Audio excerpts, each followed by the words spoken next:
Turn. Yeah, I just wanted to thank Board Member Miles. As I said, she wanted to hear me say this, so I'm going to keep my promise. As I had said, I'm now open to the K-8 option, so I will be listening to that and hopeful that they can come up with something that is, doesn't mean I'm going to vote for it, but at least you know that, because I just don't see how it's going to work. And she just eloquently talked about the budgetary problems and expanding if people, but anyway, so, because I still say we're the only school district that actually has a K-8 in the whole area. John Sweat doesn't have it, Albany, and I'm not going to even go with that. But she wanted me to say it, I said it, so, there you have it, all right? So the K-8 option is open, all right? So I'm your third vote, okay? So, but I think Linda Lambie said something I think made a lot of sense that I've been thinking about, is that there's small middle schools in this district, and that closing Portola and redistributing the students is at least something to talk about. It doesn't mean that it's the right thing, but remember, there's no neighborhood that is saying that they want a middle school. So I hope that at least that is also included as a criteria. It doesn't mean that it's a winning criteria or it's a deciding determinative criteria, but make it a criteria, because folks, I got to tell you, it is going to be very difficult if people do not at least accept a decision that includes all options. And if that means that middle school gets closed, that means they can have the programs that they've eloquently talked about at Adams. They can have the programs they eloquently talked about at Livonia Dijon. Maybe they can even have some of those programs at K-8, and the money that would be spent to build the middle schools go to Adams, which needs the money, go to a K-8 that needs the money, and that takes her. It means no middle school in El Cerrito, but people need to have that out on the table if they're okay. The fact that, because if you look at Alvarado as one of the pieces of property, that's not in El Cerrito either. That's in Richmond.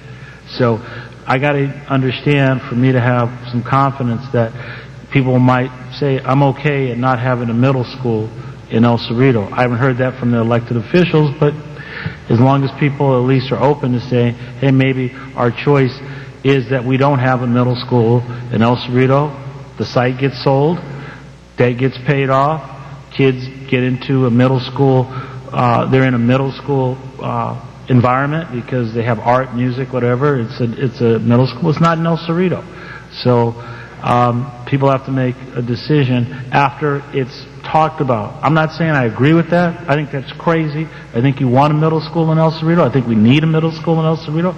I hope people will support a middle school in El Cerrito. But I'm not closed to anything, okay? Because I've been accused of being closed. I'm not closed. I'm open. I got a smile on my face. I'm a nice guy. So tonight, you're going to see that we're going to look at everything, all right? So let's go ahead and move forward.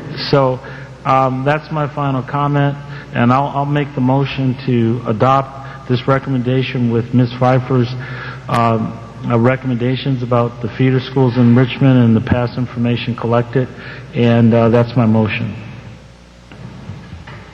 Ms. Cronenberg? I agree. We need to be open to everything. And in saying that, we need to then include the feeder schools to Adams, and I think the Alvarado community, because they're all part of the possible solutions. There are a lot of solutions that could be on the table here. So I don't want anybody to come back later on and say, how come you forgot us again? So I would like to have it all out there, and I think over the next few weeks we'll be able to really examine all of the alternatives and give it a fair, transparent process and come up with our solution. But I do think it's important that we add in really the Alvarado community, if that's what we're ultimately talking about, and the Adams community, because they're all part of it, and the whole issue of, and actually the El Cerrito High School community, because if we're going to be talking about that, then they need to all come to the table too, because that's it. I can't think of anyone else. At one point we talked about swapping land with Albany, but I don't think we're going to do that. So I think that's it. All of the El Cerrito community, the Adams community, the Alvarado community, and that should pretty much do it. All right, was that a friendly amendment then to the That's a motion? friendly amendment. I accept the friendly amendment, so I'll make that as the amendment if you want to second it. I'll take your changes, yeah. Okay, and I'll second it. Okay, I'm going to read this back so that we can get it.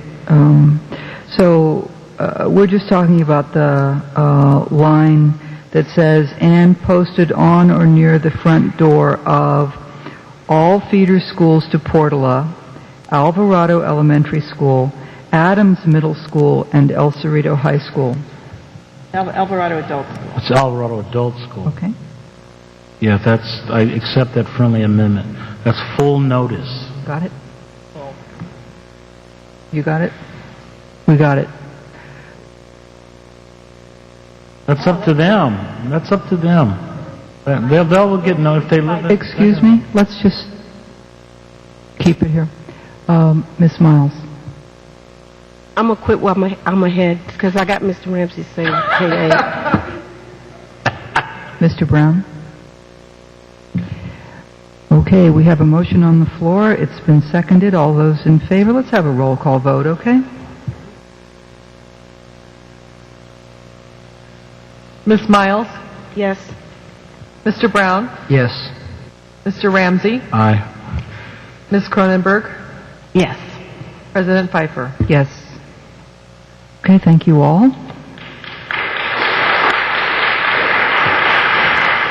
Thank you, and I'd love to think that you were all going to stay for the rest of our meeting, but if you're not going to stay, I would really appreciate it if you could move quietly toward the door, and we'll take just a 1 or 2 minute break. Thank you.